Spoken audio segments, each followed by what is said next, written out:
Hi, everyone. I'm Gino Buccola here alongside David Aragona. Thanks so much for hanging out with us on the Daily Racing Forum YouTube channel. Stop right now.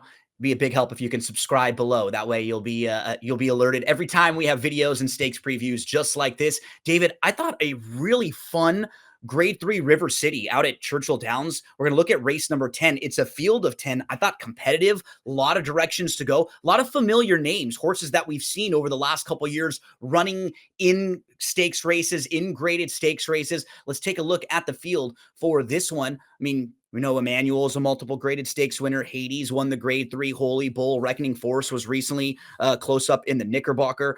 Master of Foxhounds was out here on the West Coast for a while in graded stakes races. And then towards the outside, you have a couple live horses. Battle of Normandy has just been in really nice form. And Cash Equity is another horse who has been at the graded stakes level for a while. So got a lot of directions you could go in this mile and an eighth turf race. It's definitely a competitive race. I often find there are two kinds of competitive races for me as a handicapper, the types where I find that there are a bunch of horses I like and I've got to choose between them, and those where I feel like I'm kind of struggling to make a case for anybody. And this more fell into the latter category. I feel like there are a lot of horses that are stepping up, maybe in good form, are a little exposed. I had trouble finding the interesting horse that I wanted to take in here, but it certainly makes it a tough race to handicap. We'll see if some of those up and comers meet up with some of the more proven horses, and something's got to give there as we take a look at the Timeform US pace projector. So where do they see the speed coming in here? Master of Foxhounds doesn't surprise me. This is a horse who's generally been forwardly placed over the last couple years, and he got probably a nice little prep race under him, David, where he was able to go over at Keeneland in an allowance race, finish second, shake a little rust off after a couple months off. Yeah, he could certainly be forward in this race. He was on the lead through a pretty quick pace last time at Keeneland. So if they use the same running style, he'll likely be towards the front end. I guess Hades is a wild card with regard to the pace, trying turf for the first time. The number 7, Wonderful Justice, maybe one of the more likely pace setters, given that he had success setting the pace in his last victory. So we'll see how they sort themselves out on the front end. Let's meet the field. We'll start with multiple graded stakes winner Emmanuel, who I believe was a private purchase a couple starts back before that big race over at Kentucky Downs. And then he tried grade 1 company over at Belmont and Aqueduct last time out in the Turf Classic. He was behind Far Bridge and Warlike Goddess, a couple horses that we saw run in the Breeders' Cup. He's just not been in the best of form as of late, David. I mean, certainly in a race like this, if he were to show up with one of his better efforts, he could win this race or he could be very competitive. But he just hasn't had many of those efforts as of late and just hasn't been as consistent.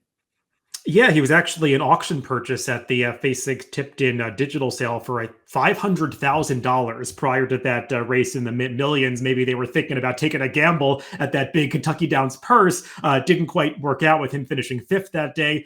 Got a decent trip. The race kind of fell apart a little bit, but I thought he had his chance to fire through and just didn't finish. I'm not going to hold the mile and a half race against him last time, but again, didn't show a whole lot to me. Just feel like we're waiting for this horse to get back into form, and I need to see a little more. Yep. The number 2 Hades is a grade 3 Holy Bull winner, but David, he has not won since. I think over the last 6.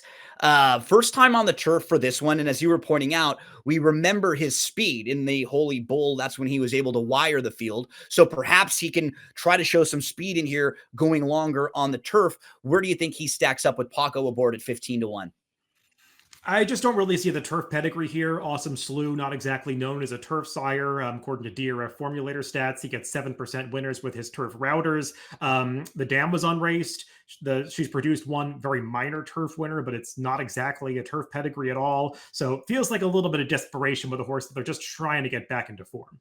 Harlan Estate is another one that's not in the best of win form. He comes off of a 3rd place effort last time out. He was behind Master of Foxhounds, but he's 0 for his last 9 as far as getting into the winner circle. So another reason why he's probably up on the board at a big price of around 15-1. Any thoughts on the 3 Harlan Estate? I mean, he was pretty close to a quick pace last time, but he couldn't get by Master of Foxhounds, who was setting that pace. Didn't see the major excuse for him in there. He's run fine a few times, has outran his odds. That was the case 3 back at Saratoga, and he typically is a horse that gets somewhat dismissed by the bettors. Like you, though, I thought even if he ran well, he's more of a candidate for a minor award maybe than one that's actually going to win the race. The number 4, Reckoning Force, just missed last time out. That was in the Knickerbocker on October the 13th. Sitting fourth, 2 or 3 lengths off in the 2 path, and then tipped out the top of the lane. Had every opportunity here as we pick up Reckoning Force now, like early stretch in this one. What you think about that last effort and how that would translate to this spot? He ran just fine in this race. I didn't think he had a major excuse. He sat off a pace that was unexpectedly contested and made the first move. It turned out that the last move was what you wanted to be making, as this race completely fell apart, beaten by a couple of Chad Brown runners in here, both of who I do think have some quality, especially the runner-up redistricting, who was a little bit unlucky with the trip in that race. But I still thought Reckoning Force ran fine. He gets this distance. He's been in good form for a few starts now. Arguably should have attained a better finishing position at Kentucky Downs 2-back when he blew the start and came running late in that race. Just feel like he's coming into this race as a very logical horse. Yep, I use the term measuring stick a lot of times in races like this, and he's the horse to me that he fits, would not shock me to run well at all. Probably not the most exciting horse from a value standpoint to bet on, but absolutely a fit in this race. Reckoning Force. Master of Foxhounds is the next one, who is a multiple graded stakes winner, and his best races come when he's forwardly placed. He has some speed. He can also sit off horses and can pass horses late, and he's pretty honest overall, David. He doesn't have a ton of wins as of late, but we say that about a lot of this field, right? So you can't really hold that against him in this spot, because a lot of these runners we've just been talking about are not win machines. He certainly can come into this race with a nice effort and at the very least be part of the early pace. Yeah, we haven't seen a whole lot of him over the past year. He's had plenty of layoffs, and he's a 7-year-old now, so you wonder if he's got any upside left. But I mean, he ran pretty well off this most recent layoff at Keeneland last time. Like I was saying, that was a pretty quick pace. You go in Time Form US, and there were some pretty high pace figures, all color coded in red for that race. And it came apart a little bit at the end for Major Dude to win. No disgrace losing to that horse. He's in great form right now. So I think Master of Foxhounds might be coming back into form now, second off the layoff. And he's got plenty of races in his past that make him very competitive with this field, including that third place finish behind Eddie Reed winner Gold Phoenix last year. Ran well in a number of graded stakes events out in California. Kind of doubt you're going to get the 12-1 morning line on him, because it just seems way more logical than that, but seems like one that could be forwarded, might have a real say in the outcome. And the next one is Public Sector. He tried the synthetic last time out at Woodbine in the Seagram Cup. He's been on the synthetic a couple times, not quite as good as he's been on the turf.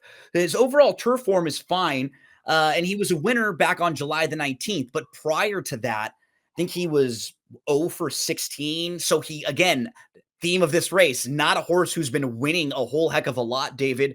What do you think about Public Sector? Yeah, I mean, maybe throughout the synthetic race last time, but even prior to that, I can't say that I love his prior turf form. It feels like he's mostly been competitive against weaker fields than he's facing here, so he wasn't for me. Wonderful Justice will now make his third start for trainer Joe Sharp. The first one was on a sloppy track over at Belmont and Aqueduct. And then when he moved to the turf course, he went basically gate to wire last time out, beating a horse named Pioneering Spirit.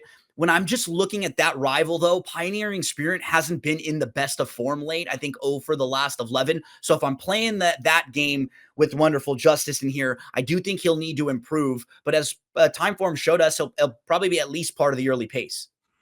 Yeah, he was game last time to hold on for that victory. Pioneering Spirit took a shot at him, looked like he might go by, and Wonderful Justice turned him away. He did benefit from a race flow that was favorable to him. They didn't go that fast up front. It was just a total merry-go-round affair where nobody could do any closing. So I think he's going to have a slightly more competitive pace scenario to deal with in here with Master of Foxhounds and potentially others going forward in this race. And as you were saying, probably a tougher spot.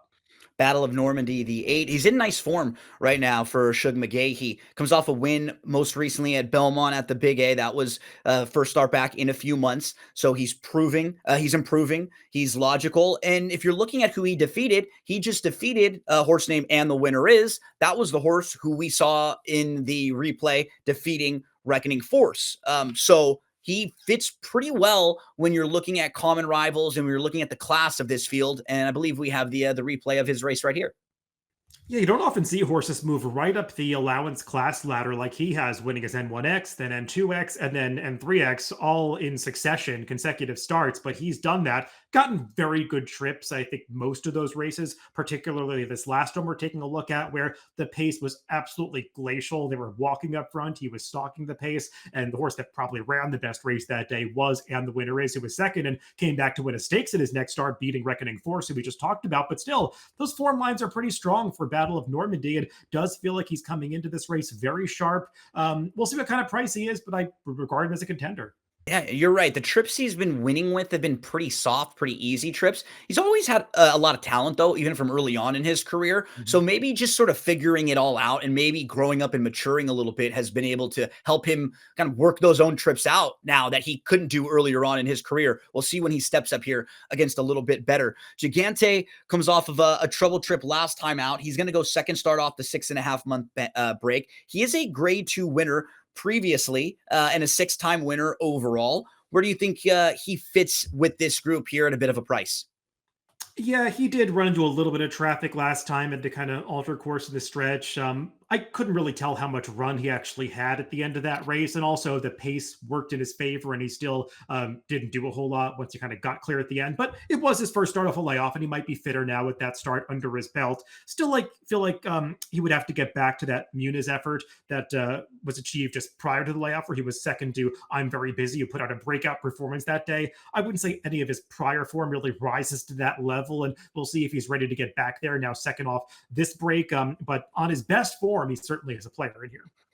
Cash equity, grade 3 place, 2 starts back, was behind Goliad at Kentucky Downs. And then that race he was in on October the 5th at Keeneland in the Turf Mile looks even better now with the form lines, David, because he's behind the Breeders' Cup Mile winner more than looks last time. Here's the replay of his runner-up effort in the mid-millions couple starts back, where he was behind that runoff Goliad. But another, David, 0 for the last 12 with 5 seconds and 3/3 in that stretch.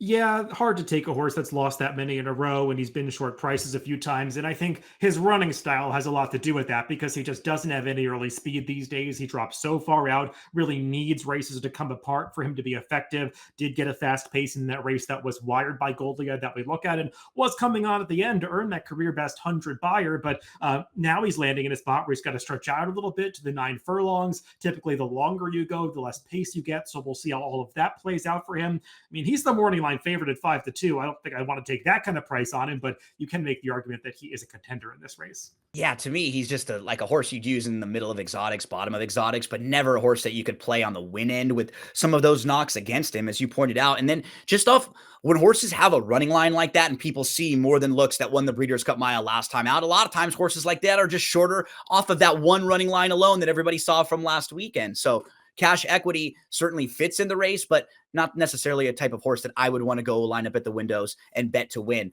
Let's see who you want to line up at the windows, David, and bet to win in this one. You're going to land on the number 4, Reckoning Force. So 4, 5, 8, 10 for you in here. Talk us through your top 4 a little bit. I just think Reckoning Force fits this race really well, and I couldn't make that strong of an argument that this race fits others as well as it does him. He's just proven at the class level, proven at the distance, supposed to get a good trip in this race, gets Tyler Gaffalione. I just think there are a lot of things working in his favor. I don't think he's going to be some kind of interesting price, but I could not find the alternative that I really wanted to bet over him. Yeah, we looked at this race pretty similarly because we have a couple of the same horses in the mix, and I think we have one different price horse that we're including. I throw in the 9, who I think could offer a little bit of value, maybe could be more forwardly placed coming off of a little bit of trouble last time out. You'll throw the 5 in underneath, but we also have the 4, the 8, and the 10 all in the mix. I think Battle of Normandy, somewhere in the 4-1 above range, probably fits pretty well. If he's 9-2, I might put a few bucks on him. He's just sharp, and I don't really love a lot of the others in here right now. So however you're playing race number 10 on Saturday at Churchill Downs, we wish you the best of luck. If you enjoyed this video, please click the like and subscribe button below for more great DRF content, including race of the days, stakes previews, and lots more. You can find it right here.